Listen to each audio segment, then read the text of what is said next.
Gəncədə Dövlət Sosial Müdafiə Fondunun Nizami rayon şöbəsinin yeni binasının rəsmi açılış mərasimi keçirilib. Tədbirə fondun sədri Səlim Müslümov da qatılıb. Ölkədə geniş iqtisadi inkişafa toxunan tədbir iştirakçıları bildirib ki, iqtisadi göstəricilərin artması nəticə etibarilə əhalinin, xüsusilə də təqaüdə çıxan insanların pensiyalarının artımına da müsbət təsir göstərir. Bu da sözü gedən kateqoriyadan olan şəxslərin həyat şəraitinin yaxşılaşdırılmasına xidmət edən başlıca amillərdən biridir.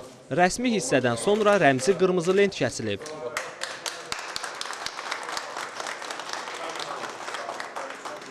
Səlim Müslümov yaradılan şəraitlə tanış olub. Dövlət Sosial Müdafiə Fondunun sədrinə məlumat verilib ki, bina ən müasir standartlar çərçivəsində tikilib. Burada təxminən 65 min şəxsə xidmət göstəriləcək.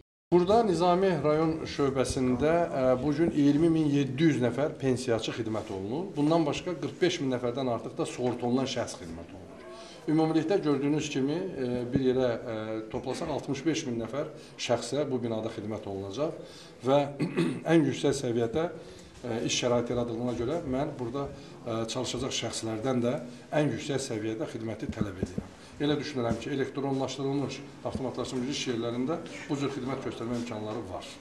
Yeni şöbələrin əsaslı şəkildə qurulması həm də sürətli elektron xidmətlərin təşkilinin effektivliyini artırır. Belə şöbələrin istifadəyə verilməsi imkan verir ki, bölgədə yaşayan hər bir kəs istədiyi vaxt rahat şəkildə elektron hesabını açaraq ona məxsus məbləği öyrənə bilsin. Həmçinin pensiya yaşına çatan vətəndaşlar da şöbənin elektron sistemindən mərkəzə təqaüdə çıxmaq haqqında birbaşa müraciət etmək imkanı qazanır. Yəni əlavə vaxt itkisinin qarşısı alınır. Pensiya islahatına da toxunan sədr əlavə edib ki, hazırda təqaüdlərin artırılması yönümündə tədbirlər görülür. Ancaq təqaüdlərin artımı ölkədə yaşayan vətəndaşların sosial sığorta haqlarına cəlb edilməsindən xüsusilə asılıdır. Rəsmi araşdırmalar göstərir ki, bu istiqamətdə başda Gəncə şəhəri olmaqla digər rayonlarda da vəziyyət ürəkaçan səviyyədə deyil.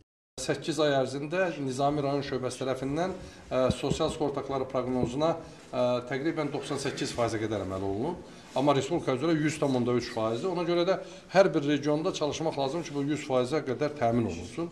Mən təbii ki, bunu şöbənin kollektivindən tələb elədim, sosial sığorta haqlarının yığılmasını. Çünki bilirsiniz, sosial sığorta haqlarından hər bir şəxsin gələcək pensiyasının məbləği asılıdır. Əgər bu haqlar vaxtında ödənilirsə, tam məbləğ ödənilirsə, deməli gələcəkdə də həmin vəsaitlər toplanır həmin şəxsin şəxsi hesabında, onun pensiyası ondan sonra yüksək məbləğdə formalaşacaq.